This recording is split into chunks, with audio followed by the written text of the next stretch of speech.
Welcome to the Atlantic Perspectives podcast. Bonjour à tous et bienvenue dans le podcast La Maison Blanche et l'Europe avec Maxime Lobet. Dans l'épisode précédent, nous avons quitté John Adams, président assiégé, tiraillé entre la France révolutionnaire et l'Angleterre monarchique.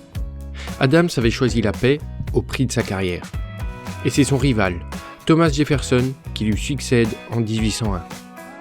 Pour la première fois, un changement de parti s'opère à la tête des États-Unis. La République survit à la division, et avec Jefferson, c'est un nouvel esprit qui souffle sur l'Amérique. Mars 1801. Washington D.C. La ville est encore en chantier, perdue au milieu des marécages. Thomas Jefferson prête serment. Il devient le 3e président des États-Unis. Premier président républicain-démocrate. Pour rappel, Washington n'était pas membre d'un parti, mais c'est sous sa présidence que sont nés le Parti fédéraliste et le Parti républicain-démocrate. Le Parti fédéraliste, mené par Hamilton, prône un gouvernement central fort, une économie industrielle et financière et un lien fort avec la Grande-Bretagne. Le Parti républicain-démocrate, mené par Thomas Jefferson, prône quant à lui un gouvernement central faible, avec un pouvoir accru pour les États, une économie agricole et des liens étroits avec la France. Philosophe, diplomate, homme des Lumières, Jefferson est l'auteur de la Déclaration d'indépendance. Il croit à une Amérique simple et rurale. Jefferson rompt avec le style aristocratique de ses prédécesseurs, pas de carrosse, pas de cérémonie pompeuse. Il se rend au Capitole à pied, sans épée ni uniforme. Son objectif ? Réconcilier une nation déchirée. Nous sommes tous républicains, nous sommes tous fédéralistes, déclare-t-il dans son discours d'investiture. Sous son mandat, le palais présidentiel devient un lieu de simplicité républicaine.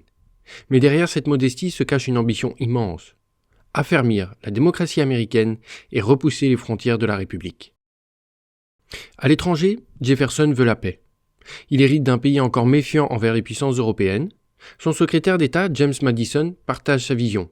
Rester neutre, éviter toute alliance permanente et protéger le commerce sans s'enliser dans les guerres du vieux continent. Mais cette neutralité est fragile. En Méditerranée, les États barbaresques d'Afrique du Nord, Tripoli, Alger et Tunis, imposent des tributs aux navires marchands américains. Jefferson refuse de céder au chantage. En 1801, il envoie la jeune marine américaine combattre ses régences ottomanes. C'est la première guerre extérieure des États-Unis. La guerre de Tripoli, appelée aussi la première guerre barbaresque.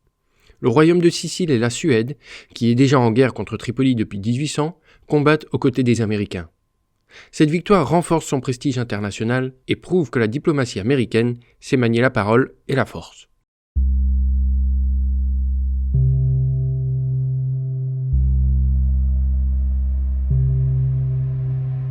L'Amérique peut-elle encore se dire isolationniste lorsqu'elle combat déjà sur les rives de la Méditerranée ? Les États-Unis ne peuvent ignorer l'Europe. La guerre fait rage entre Napoléon et les monarchies européennes. Les diplomates de Jefferson doivent jouer les équilibristes. Mais le président garde sa ligne. L'Amérique n'ira pas mourir pour les querelles européennes.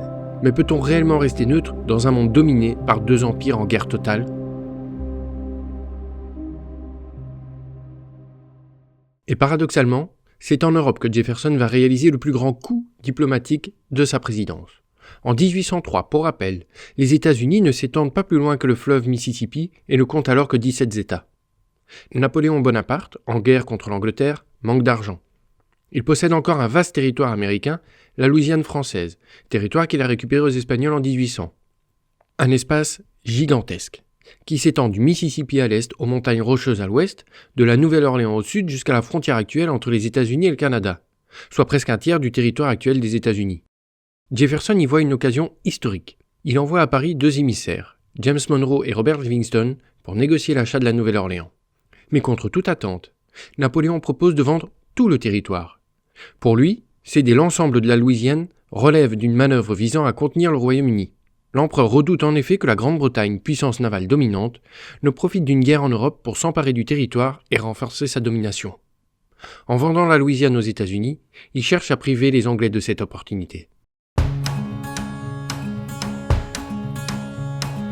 Pour 15 millions de dollars, la surface des États-Unis double.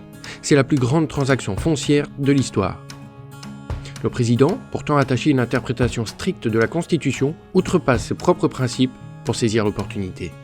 La Louisiana Purchase incarne son rêve, une république continentale, indépendante, prospère et fondée sur l'agriculture et la liberté.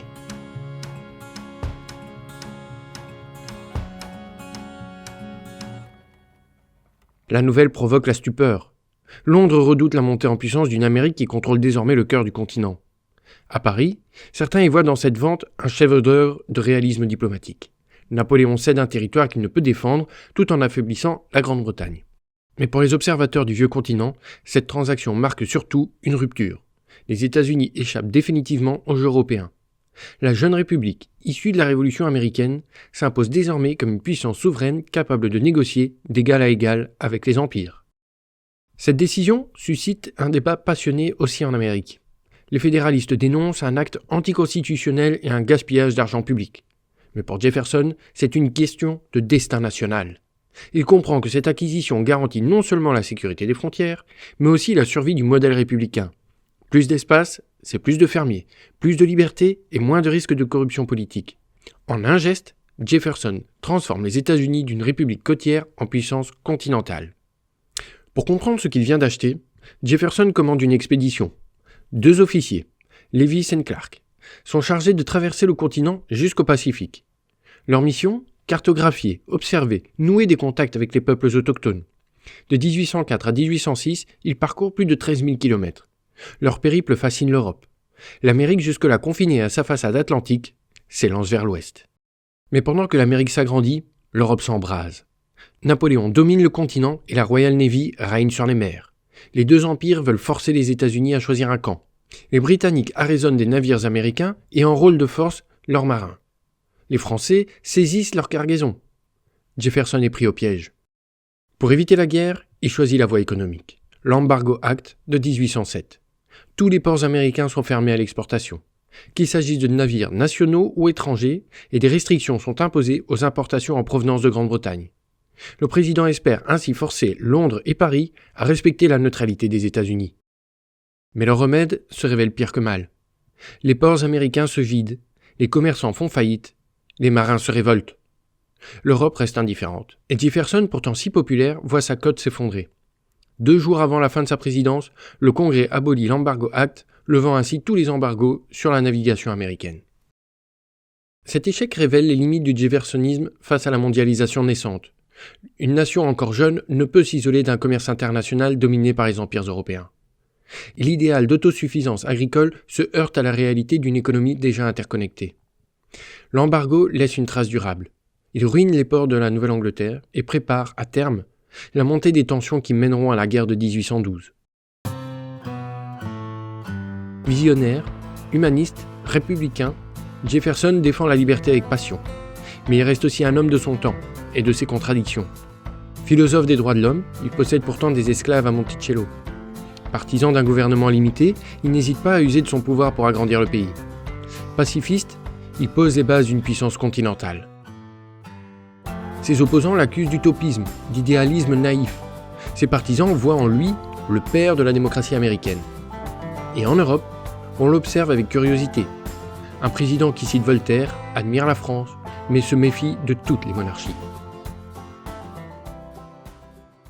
En 1809, Jefferson quitte le pouvoir volontairement après 2 mandats. Il se retire à Monticello, sa demeure en Virginie, pour se consacrer à l'éducation et à la science. Il fonde l'Université de Virginie, convaincu que l'instruction est la clé de la liberté. 50 ans, jour pour jour, après la déclaration d'indépendance, le 4 juillet 1826, Thomas Jefferson, ainsi que son ami retrouvé John Adams, meurent. En ce jour d'Independence Day, 2 anciens présidents et 2 pères fondateurs des États-Unis meurent. Pour l'Europe, l'Amérique de Jefferson reste une énigme. À la fois fille des Lumières et rivale potentielle, elle incarne un idéal politique né du vieux continent, mais transplanté sur un sol vierge. Les monarchies y voient une expérience fragile, les libéraux une promesse.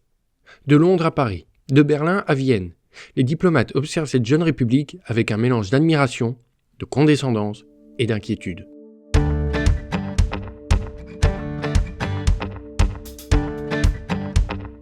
Sous Thomas Jefferson, les États-Unis ont doublé leur taille, affirmé leur indépendance économique et tracé la voie d'une expansion vers l'Ouest.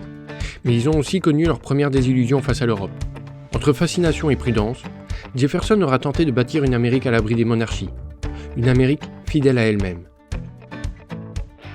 Son rêve d'une république de fermiers libres n'a peut-être jamais existé, mais son idéal continue d'hanter la politique américaine.